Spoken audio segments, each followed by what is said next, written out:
Hello and welcome to this week's Monday evening conversation.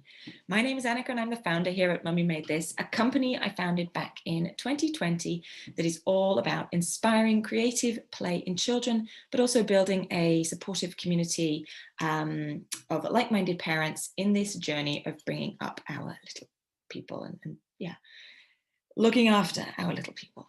For those of you that joined us last week, you'll know that I'm talking about love languages at the moment. This was a book that was recommended to me a few years ago by a friend, and I've been really intrigued to see whether it works in my family. So the love languages are all about learning what makes you tick or what makes your children tick in terms of what really resonates with you when people show you appreciation and love. And that is surprisingly different for each individual. So over the past week, I have been exploring with my kids what really makes them feel loved. And I have actually been quite surprised at how different this has been from what I thought it would be. So I had an assumption in terms of what I thought each of my children would what would resonate with each of them. And I was actually quite far off on two of them. So how do you find out what makes your children really feel loved? According to the book, for really little ones, it's actually quite hard to pinpoint that, and it's a bit of a guessing game because I guess first of all they can't really communicate very clearly and articulate what makes them feel loved and appreciated, certainly under fives. And I found that with Rupert as well.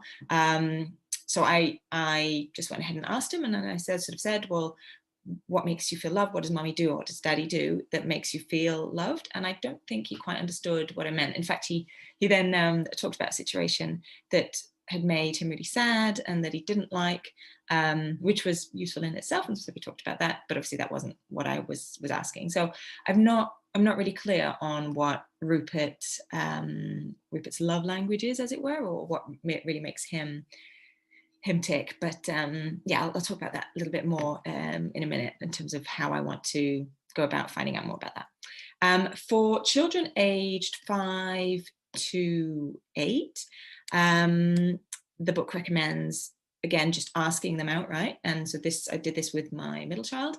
I asked her what made her feel loved and how parents generally make their children feel loved and appreciated. I found it was quite slow going. So and I also found it hard to not prompt her with lots of different leading questions, as it were, and just let her think about it and speak. So I don't know, it was the time of day that made it quite slow going, or whether, it's just something that she had to think about. The one thing she kept coming back to was saying that when she knows she's really loved when mummy or daddy spend one-on-one time with her and go and do something special just with her.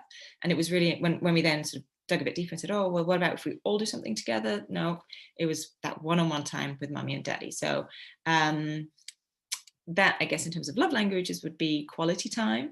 And I will spend some more time this week to gauge a bit more whether other things also make her feel appreciated, and test whether spending quality time with her really does fill her bucket up very effectively and very efficiently and make her feel seen and loved and feel happy.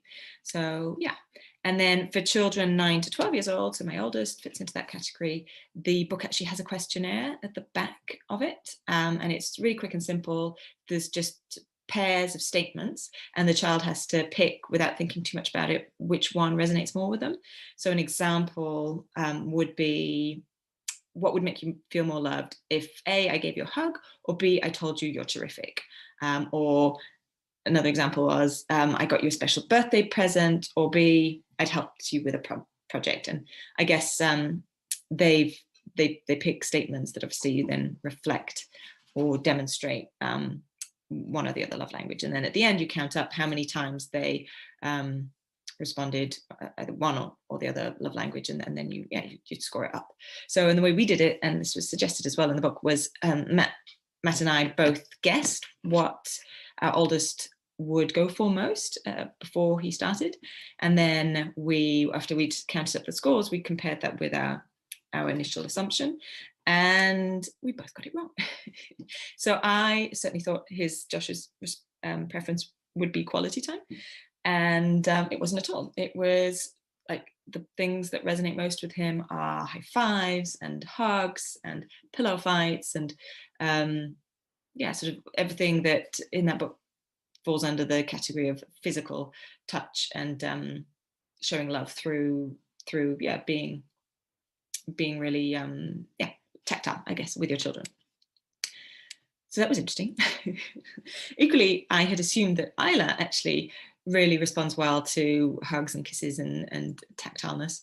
And as we just saw, it looks like I was off on that one as well. And actually her love language is all about spending quality time with me. So over the coming week, I am going to give the following a go. So I've come up with some ideas for things to do with each of the children that will continue to test, I guess, whether that way of expressing love and appreciation really resonates with them or not. And I guess for me, the lesson learned this week was that I need to keep exploring and not just make assumptions. So yeah, so next week, what I want to try is I'm going to have at least one pillow fight with my oldest, and I'm going to have storytime snuggles with my youngest because I'm not clear on what resonates most with him yet.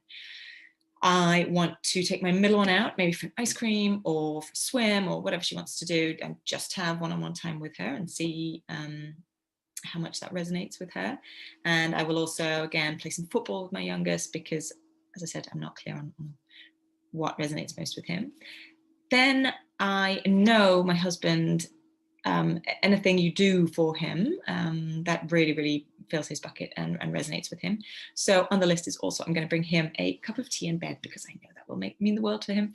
Then I'm going to compliment each of my children in different ways and see what their reaction is and see whether actually a compliment flies more with one of them versus another, or whether it's quite similar for each of them and it either does resonate or doesn't resonate with them.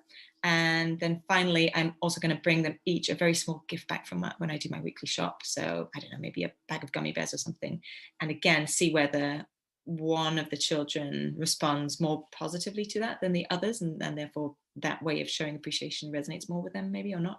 Yeah, so that's the plan anyway. In summary, I guess I really love the concept and I really love the idea, and I always see a huge difference when my husband and I actually take the time to think through what really resonates with the other person, because it's different for him than it is to me, as we found out last week when I did the first session on love languages. And when I do make the effort to remind myself of what really resonates with him, like bringing a cup of tea in bed, for example, that doesn't bother me too much when he does that for me, but I know it means the world to him when I do that for him, for example. Then I see, as I say, a huge difference in how that person feels loved and appreciated and just connected to you. So I really like the idea. I think it's a really powerful concept and has the potential to really transform and yeah, show some striking ways for us all as a family to feel connected and feel loved, and could be potentially hugely beneficial for all of us. But the one worry, I guess, a reservation I have is that at the moment, certainly, it feels like it's another thing to add to my list to do next week, to remember, oh, I must take my daughter for an ice cream, I must do a pillow fight with Josh, and I'm sure we'll have lots of fun doing it. But that, I guess, is my only reservation, that at the minute, while I'm still exploring what resonates most with each of them, I kind of have to try all of them, and that takes time.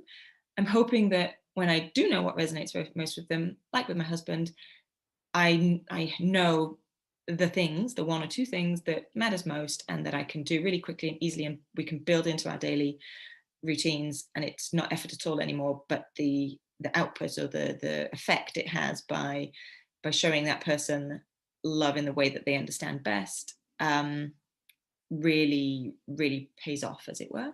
So yeah, I guess we'll see. I'm gonna try this coming week, and then I'll report back next week. That will be our last session then on love languages next Monday. That's it for me for today. Next week, as I say, will be our final session on this topic, and I will talk to you about what did and didn't work for me, but I'll also share some more practical ideas of how you can demonstrate each of the love languages. I'll do a bit more digging and a bit more research around that. The week after, I'd like to start a new topic, and that topic I'd like to explore is timeouts. So, do you believe in them? Do you use them in your family? Do you find this is a really good way to discipline your children, or are you in the opposite camp and you don't like them at all? You don't use them. You don't believe in them. Yeah, I'd be really intrigued to hear how other families do this, and I'll obviously share what we do and what we don't do. Yeah, if you'd like to receive the blog, you can go to my webpage, mummymadethis.co.uk, or you can follow the direct link, www.mummymadethis.co.uk/mailing list. And so you can be added then to the mailing list and receive the blog each week. I've also created a new Facebook community for you to join so that we can continue the discussions, or anybody can ask questions, and we can build that supportive, like-minded community of parents that help each other out on this journey. You can find the link to this on my website, so www.mummymadethis.co.uk, and I've created a link in the top right-hand corner for you just to follow, or you can find it on Facebook. I've named it MMT, so Mummy Made This Parenting Community. Let me know your comments as we go. And if you have any topic ideas for future sessions, please let me know. Email me at annika@mummymadethis.co.uk, or you can find me and respond to me on Instagram or Facebook at Mummy Made This as well. And finally, if you've missed any of the past videos and you'd like to take a look, you can go to my YouTube channel at Mummy Made This, or you join the Monday night mailing list at mummymadethis.co.uk/Monday night. And then you would get an email with links to all the previous videos. That's it for me. I hope you have a wonderful rest of your week, and I will see you next week. Bye.